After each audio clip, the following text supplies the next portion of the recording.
Good morning, everybody. Welcome to another Daily Market brought to you by Mike Bjork. Today is Tuesday, and it's July 14th. Hope you guys having a great day so far today. Let's jump into it. We do got a few items here on the economic calendar. We'll start off the NFIB Small Business Index. This is a index that gauges the confidence level for small businesses. This is important primarily because small businesses make up the vast majority of the jobs out there. So in May, we had a 94.4, which is a decent number. However, it jumped up to a 100.6, which is even obviously a much better number here. So they were obviously feeling a little bit more optimistic now that everything was reopening.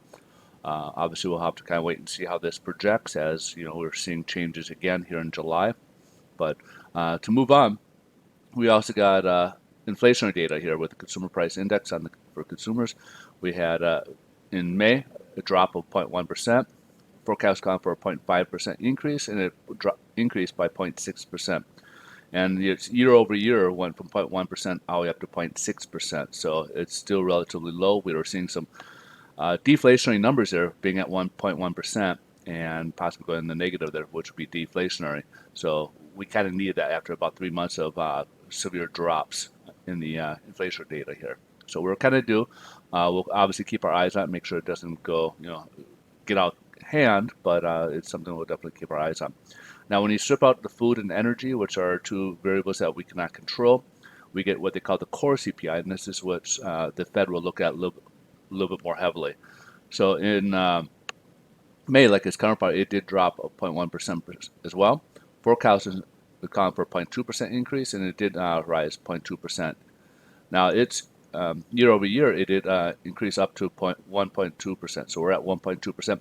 Fed likes to keep our core rates, and typically the PCE is what they look at mostly, but they like to keep it right around about 2% range here, which is a nice modest gain each year that people are seeing more money in the pocket. Things are getting too much out of control in terms of costs and everything. So this is that's their target rate. Anything lower than that, it just seems people kind of feel a little disappointed about where things are at.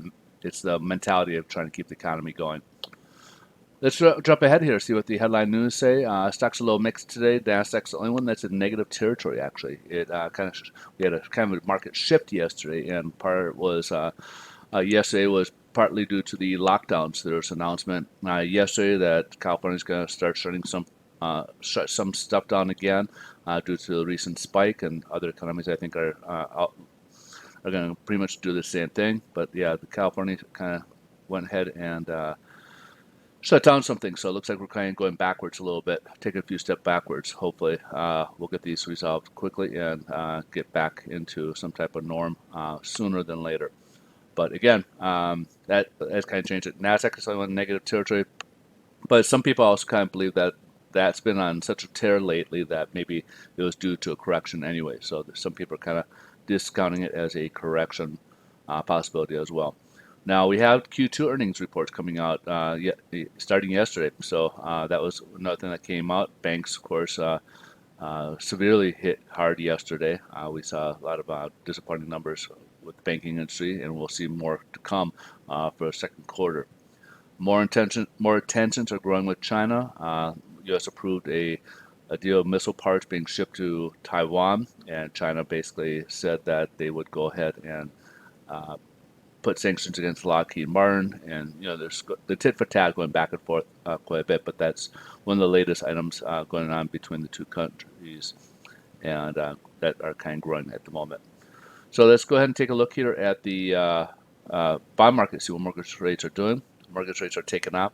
As you said, we had that change in the market yesterday, which kind of did turn reversal. We did have a price for the better, as we were down here for quite a bit of the day, for at least part of the day here, and it was enough for a price improvement.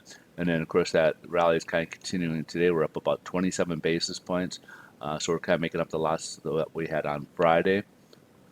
And let's take a look here at yields. Yields are down to about this level that we've been kind of seeing, where it kind of seems to be kind of a floor of support here in this level here at just below 0.61 here. At 0.605 is where we're at currently.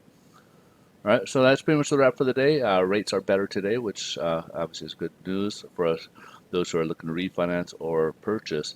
And speaking of such, if you guys are looking to do either one, I am a loan officer with the company. This video is not representative to any company that I work with or anyone else. These are my points of view, so please keep that in mind.